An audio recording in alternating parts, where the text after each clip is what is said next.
In 2025, the world woke up to a shock. Africa, long treated as a land of raw exports, suddenly slammed the brakes. Gold seized, cobalt frozen, cocoa locked, lithium shut inside the ground. Western markets panicked, prices spiked, industries trembled. For the first time in decades, Africa was not whispering, it was shouting, and the world had no choice but to listen. For decades, the global economy moved on one rhythm. Africa dug, the West bought, profits flowed out. That rhythm is broken. From Kinshasa to Harare, Ouagadougou to Abidjan, governments are taking bold, coordinated steps. They are cutting off raw exports, nationalizing mines, and forcing industries to be built at home. The question is no longer if the world will feel the shockwaves, but how deep they will run. The spark came in February 2025. The Democratic Republic of Congo, holding 70% of the world's cobalt, suspended exports. Officials claimed oversupply and falling prices. But it was more than that. It was power. Electric cars, smartphones, renewable batteries all depend on cobalt. By holding back, Kinshasa declared, Africa will set its own value. Months later, the suspension was extended. Global firms like Glencore stood stranded. Europe and Asia scrambled for alternatives. None existed. Congo's cobalt was irreplaceable. Africa was no longer just a quarry, it was a player setting the rules.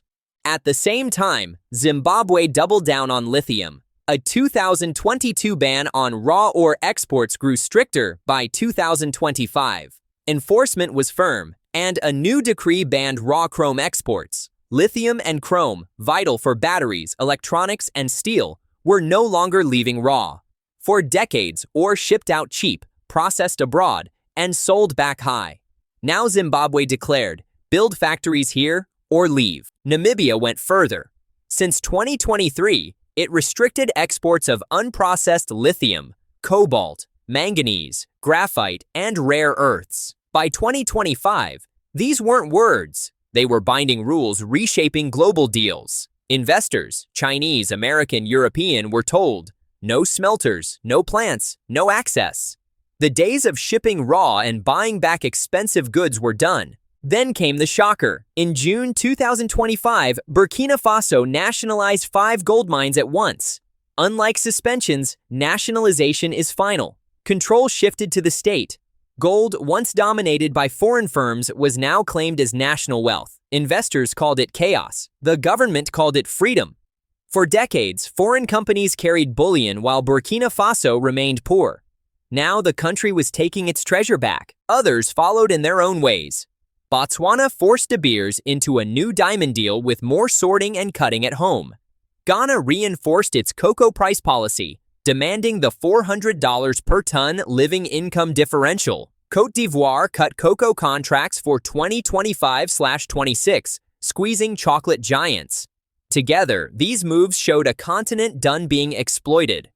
Individually, each decision had local motives: Congo to raise cobalt prices, Zimbabwe to industrialize, Burkina Faso for sovereignty, Ghana for farmers. But together, a pattern emerged. Africa was no longer fragmented. Without a formal alliance, nations moved in sync. The shared message: Africa's wealth would no longer be drained for free. To many in the West, it looked reckless. Why anger top buyers? Why cut exports when they bring hard currency? But Africa's logic ran deeper. For decades, natural wealth trapped nations in the commodity curse. Rich in resources yet poor in GDP per capita. The reason? Value was captured abroad. Take cocoa. Global chocolate is worth $120 billion yearly. Ghana and Côte d'Ivoire grow 60% of beans but earn only a fraction. Or lithium. Exported raw, it brings slim returns. Processed into battery chemicals abroad, profits multiply. Africa was tired of being stuck at the bottom. By 2025, frustration hit a peak. The EU's 2023 Critical Raw Materials Act and America's 2022 Inflation Reduction Act sought secure African minerals. To African leaders, these looked like modern dependency, still demanding raw exports at low cost. That was no longer acceptable. Zimbabwe's Mnangagwa said exporting raw minerals while importing finished goods was madness. Burkina Faso's Captain Ibrahim Traoré tied resource control to sovereignty. Namibia's leaders said bans were the only path to jobs. Inside Africa, the politics were clear. Nearly 60% of the population is under 25. Millions need jobs. Exporting raw ore doesn't create them. Processing does. The risks were high. Europe depends on African cobalt for EVs, uranium for nuclear, cocoa for food. America needs African minerals to counter China. By blocking exports, Africa risked tariffs, aid cuts, and pressure.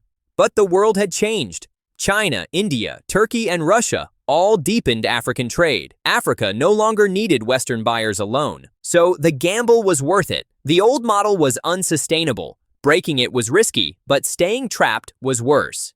2025 became the year of no return.